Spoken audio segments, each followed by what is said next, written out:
जय हिंद, नमस्कार। मैं अंबर जैदी स्वागत करती हूँ आप सबका एक बार फिर से आज के इस खास कार्यक्रम में। दोस्तों, आप सब जानते हैं कि वेस्ट एशिया में जो जंग की स्थिति रही उस सब को लेकर पाकिस्तान मध्यस्थता करा रहा है।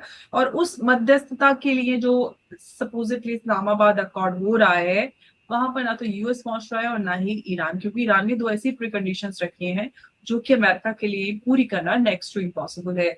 एक तो ये बागर गालिबाफ ने एक्सपर्ट लिखा कि जो ईरान के फ्रोजन एसेट्स हैं उनको रिलीज किया जाए, साथ ही साथ लेबनान में सीज फायर हो, क्योंकि वो तो ऑफकोर्स अमेरिका के हाथ में नहीं। सबको कहीं ना कहीं भारतीय सरकार में दूरदर्शिता से भागते हुए अपने दो मिनिस्टर्स को काम पर लगाया है। एक को भेजा कतर और एक को भेजा यूएई, क्योंकि इस सब के बीच में आप सब जानते हैं कि आज की जो दुनिया है एक ऐसे एनर्जी क्राइसिस के एज पर खड़ी है जहां पर सिर्फ तेल और गैस नहीं बल्कि जो जियोपॉलिटिक डिप्लोमेसी और सर्वाइवल है उसका पूरी तरह से गेम चल रहा है। आप सोचिए, भारत की जो 50% नेचुरल गैस डिमांड है वो इंपोर्ट से आती है और उसका भी जो 55 से 60% है वो एक चोक पॉइंट यानी कि स्ट्रेट ऑफ हॉर्मुज से होकर गुजरता है।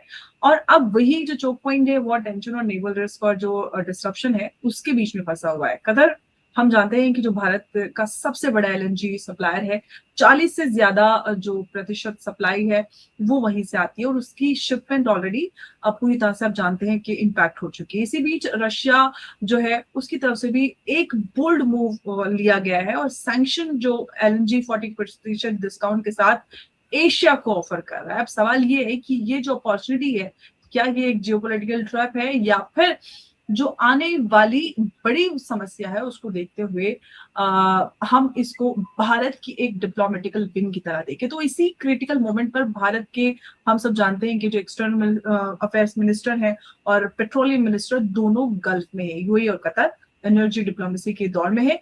और यही जो हमें विजिट नजर आती है, विजिट नहीं बल्कि ये एक रेस है एनर्जी सिक्योरिटी को बचाने के लिए, क्योंकि आगे जो समस्या है वो बहुत बड़ी होती नजर आती है। तो इस पर चर्चा की शुरुआत करती हूँ और मेरे साथ एक बार फिर से उमेश जी इस चर्चा में मौजूद है। उमेश जी, स्वागत है आपका। जय हिंद, नमस्कार। जय सिया राम अंबर जी। जय श्री राम। उमेश जी, जब ग्लोबल जो एलएनजी सप्लाई है वो क्रंच हो रहा है, तो क्या भारत को रशिया का जो डिस्काउंटेड एलएनजी है वो एक्सेप्ट करना चाहिए या फिर सैंक्शन का रिस्क लेना चाहिए, जो आगे ऑफ कोर्स डेंजरस सा प्रतीत होता है? देखिए अंबर जी, जब ईरान और अमेरिका के बीच में सीज फायर की न्यूज आई थी उस समय भारत सरकार ने एक एडवाइजरी इशू किया था for Indian students studying in Iran, जिसमें उन्होंने स्टूडेंट्स को बताया है कि आप इमीडिएटली ईरान छोड़ दीजिए और 24 आवर्स के अंदर ये जो सीज फायर है वो अभी इम्प्लीमेंट नहीं हो रहा है। और बताया जा रहा है कि डेविड वैंस और जो इरानियन रिप्रेजेंटेटिव्स हैं उनके स्पीकर और अग्राची है वो आ नहीं रहे हैं। इस्लामाबाद में बहुत बड़ी तैयारी भी की गई थी, लॉकडाउन जैसी सिचुएशन भी आ गई थी, उसके बावजूद आप ये देखिए कि ये जो पाकिस्तान अकॉर्ड जो मिडिल ईस्ट क्राइसिस को सॉल्व करने का था वो हो ही नहीं रहा है, टेक ऑफ ही नहीं हो रहा है। और आज जो है फ्राइडे और सैटरडे के दिन और वीकेंड्स के दिन जनरली अमेरिका ड्रास्टिक एक्शन लेता है, जो स्टेटस को है उसको चेंज कर देता है, या तो सीज फायर डिक्लेयर कर देता है या उस समय आक्रमण कर देता है। तो अभी भी गुंजाइश है कि अमेरिका जो है सीज फायर को लेके ईरान पर वापस हमला कर सकता है, क्योंकि कैरोलिना लिविट ने बोल दिया है कि हम पीस अकॉर्ड मानते नहीं है। और आप ये भी देखिए कि ईरान के जो प्रपोजल है जिसमें वो टोल लगाने वाले हैं, हॉर्मुज टोल लगाने वाले हैं for all the ships passing through the state of Hormuz, ना तो उसके लिए सऊदी अरेबिया अग्री कर रहा है ना कोई यूएस अग्री कर रहा है।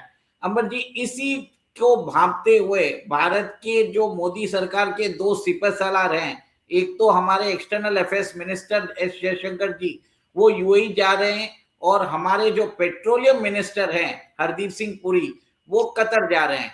देखिए, भारत अपनी 60% जो गैस की नीड्स है वो इंपोर्ट करता है, उसके अंदर भी जो बताया जा रहा है कि 40 to 50% जो हम गैस इंपोर्ट करते हैं एट कंसेशनल रेट कर रहे हैं, हम कतार के साथ कर रहे हैं।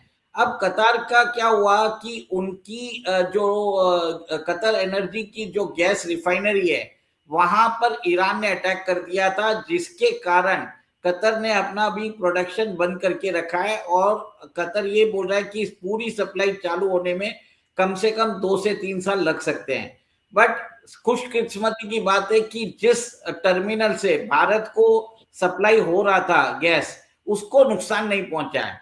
अब भारत के जो जो पेट्रोलियम मिनिस्टर है, इसी की बात, जो डील हमने जो साइन की थी, जिसको कतर ने फोर्स मेजोर डिक्लेयर कर दिया था, सारे कॉन्ट्रैक्ट रद्द कर दिए थे, उसी को वापस बहाल करने के लिए पेट्रोलियम मिनिस्टर हरदीप सिंह पुरी अभी कतर जा रहे हैं।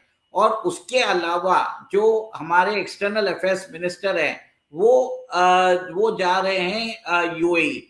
देखिए, जो यूएई के अंदर क्या हो रहा है कि जो यूएई के अंदर अमेरिकन बेसिस है और यूएई के ऊपर ईरान ने 2000 से ज्यादा मिसाइल्स और ड्रोन्स छोड़े हैं। अब यूएई को एक तरह से रेस्पाइट चाहिए और उनके जो अमेरिकन वेपनरी है वो एक तरह से डिस्ट्रॉय हो चुके हैं शाही ड्रोन से। तो मेरा ये मानना है कि जब हमारे एक्सटर्नल अफेयर्स मिनिस्टर जाएंगे तो 2 महीने पहले जब दुबई के शेख जो भारत आए थे, उनकी क्या बातचीट हुई थी, उसी प्रोग्राम को आगे बढ़ाने के लिए वो उधर बातचीत करने जा रहे हैं, जिसमें resumption of crude and gas supplies, फिर एक तरह से भारत का जो है अपना आकाश मिसाइल डिफेंस सिस्टम को पिच इन कर सकता है, भारत की जो सिक्योरिटी है वो ऑफर कर सकता है। तो देखिए, एक तरह से क्लोज बायलैटरल रिलेशनशिप्स की बात चल रही है और दुबई के साथ हमारा कॉम्प्रिहेंसिव इकोनॉमिक पार्टनरशिप एग्रीमेंट है। तो इसी के मद्देनजर मेरा ये मानना है कि दोनों को भेजा गया है ताकि भारत की एनर्जी सिक्योरिटी को सिक्योर किया जाए और उसके बदले हम अपना जो डिफेंस, जो हमारे जो बैटल टेस्टेड, प्रूवन, रिलायबल और सस्ते जो वेपनरी है, उसको हम यूएई को पिच कर सके और यूएई ने उसके अंदर इंटरेस्ट भी लिया है। तो मेरा ये मानना है कि कुछ ना कुछ डिफेंस डील्स के ऊपर बात होगी और वापस भारत एक तरह से ईरान को दरख्वास्त भी कर सकता है कि यूएई के ऊपर वो हमला करना बंद कर दे ताकि नॉर्मल सी बहार हो। देखिए, कतर ने, बताया जा रहा है, कतर ने $6 बिलियन दिए हैं ईरान को और उसी के बदले ईरान ने अभी वहां पर हमला करने से उन्होंने एहतियात बरत रहे हैं और वो कतर के ऊपर हमला नहीं कर रहे हैं। तो एक तरह से ईरान ब्लैकमेल कर रहा है और भारत को यह समझ में आ गया कि this is the right time two by all the natural gas available in the world. और सबसे बड़ी बात है कि सिर्फ यहाँ पर नहीं हो रहा है, रशिया ने भी अभी बोला है कि वो जो उनका जो सैंक्शनड एलएनजी है उसको वो भारत को और बांग्लादेश को देने को तैयार है 40% डिस्काउंट। अमर जी, ये सबसे बड़ी बात, ये बहुत बड़ी बात है क्योंकि भारत को डिस्काउंटेड रशियन क्रूड ऑयल तो मिल ही रहा है, उसके अलावा हमें अगर यहाँ पर हमारी सप्लाईज चालू हो जाती है तो आप ये देखेंगे कि भारत की एनर्जी डिपेंडेंसी डाइवर्सिफाई हो रही है। सबसे बड़ी बात जी, यहाँ पे मैं एक सवाल पूछना चाहती हूँ आपसे कि क्या जो भारत है वो एक मल्टी सोर्स एनर्जी मॉडल बना रहा है या अभी भी जो गल्फ सेंट्रिक रिस्क है उसी में फंसा हुआ है? भारत सब जगह ट्राई कर रहा है। भारत ट्राई कर रहा है कि गल्फ से रिज्यूम हो जाए उनकी सप्लाईज, क्योंकि हिस्टोरिकल रिलेशनशिप है और साथ ही साथ वो रशिया से भी बात कर रहा है कि वो डिस्काउंटेड उसको गैस मिल जाए जो उनके सेकेंड और थर्ड रिफाइनरी पे ऑलरेडी चालू है। अंबर जी, सबसे बड़ी बात यह है कि भारत की जो सरकार है, मोदी सरकार, उसको समझ में आ गया कि ये जो वॉर है लंबा चलेगा और इसमें बहुत लोगों की आहुति देनी पड़ सकती है और उसके कारण पीस ट्रीटी जो है वो होने जैसा मुझे नहीं लग रहा है। कम से कम साल भर तो मुझे नहीं लग रहा है कि कोई पीस ट्रीटी होगी, पर सूनर और लेटर आप ये देखेंगे कि जब वॉर के ऊपर जब वॉर के अंदर दोनों का इंफ्रास्ट्रक्चर क्रिपल हो जाएगा तब ये नेगोशिएशन टेबल पे आएंगे, उससे पहले नहीं आने वाले। जी।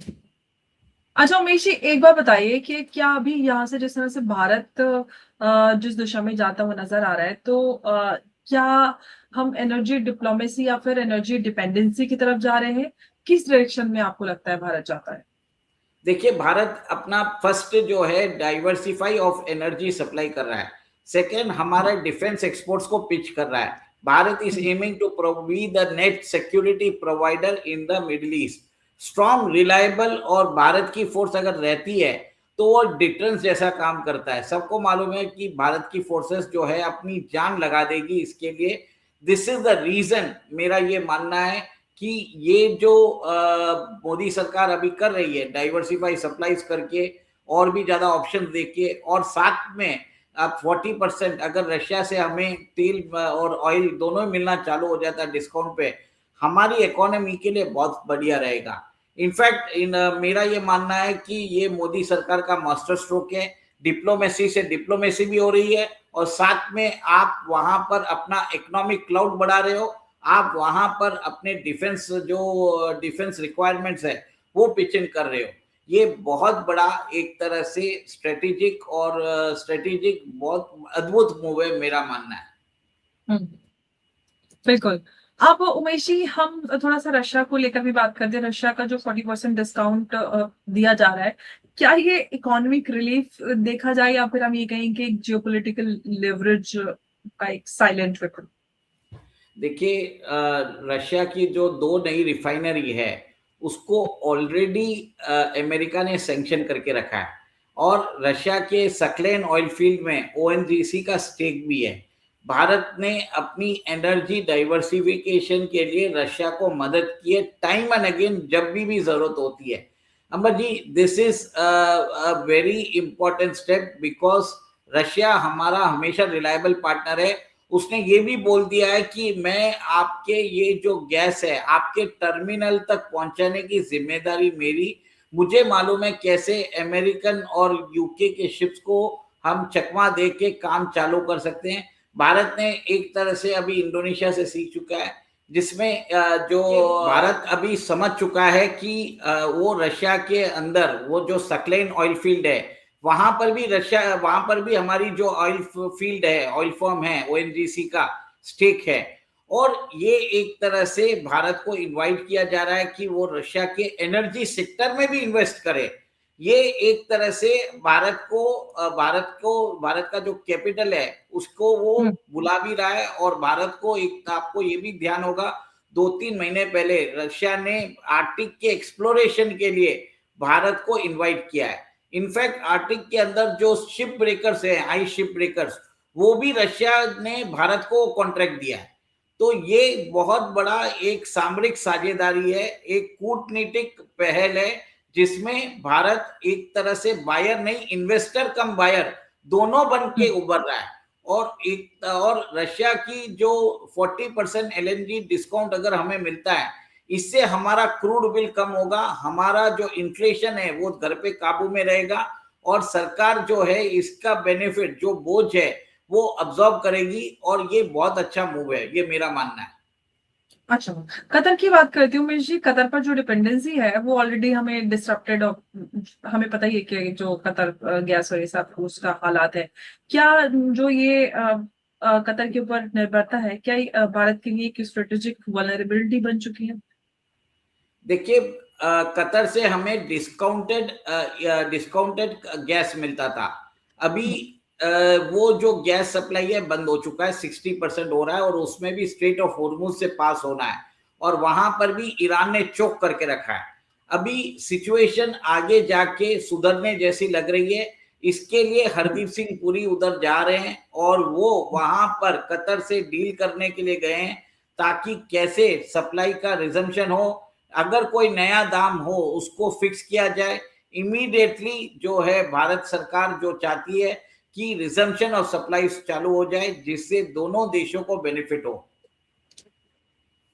जी, तो फिलहाल हमें जो नजर आ रहा है वो ये है कि अभी हरदीप सिंह पुरी जी पेट्रोलियम मिनिस्टर और फॉरेन मिनिस्टर एस जयशंकर जी मिडिल ईस्ट यानी कि वेस्ट एशिया की यात्रा पर है। और आज की दुनिया में हम सब देखते हैं कि जो जंग है वो सिर्फ बॉर्डर्स पर नहीं होती, जंग पाइपलाइंस, शिपिंग लाइंस और एनर्जी कॉन्ट्रैक्ट्स पर भी हो रही है, क्योंकि जिस तरह से ग्लोबल शॉक, एनर्जी शॉक मिला है, इसके बीच में भारत के लिए ये सिर्फ ऑयल और गैस का सवाल नहीं, बल्कि ये सवाल है इकोनॉमिक स्टेबिलिटी, इन्फ्लेशन कंट्रोल और नेशनल सिक्योरिटी का। और एक तरफ गल्फ क्राइसिस की हम बात करते हैं तो दूसरी तरफ रशिया का डिस्काउंट टेम्पटेशन भी भारत के सामने है। तो और इसी बीच में भारत यहाँ पर खड़ा हुआ नजर आ रहा है, बैलेंस करता हुआ डिप्लोमेसी और सर्वाइवल के बीच में। अगला अब सवाल ये नहीं है कि भारत जो है वो एनर्जी कैसे खरीदेगा, अब सवाल ये है कि इंडिया अपनी एनर्जी फ्यूचर को कंट्रोल करेगा या फिर कोई और। यहाँ से एक नई युग की शुरुआत होती है अगर हम एनर्जी क्राइसिस या फिर एनर्जी सिक्योरिटी के पॉइंट ऑफ व्यू से बात करते हैं। तो विश जी, धन्यवाद आपका इस चर्चा में हमारे साथ जुड़ने के लिए। नमस्कार, जय हिंद, जय भारत। जय सिया राम। जय श्री राम। बहुत धन्यवाद आपका।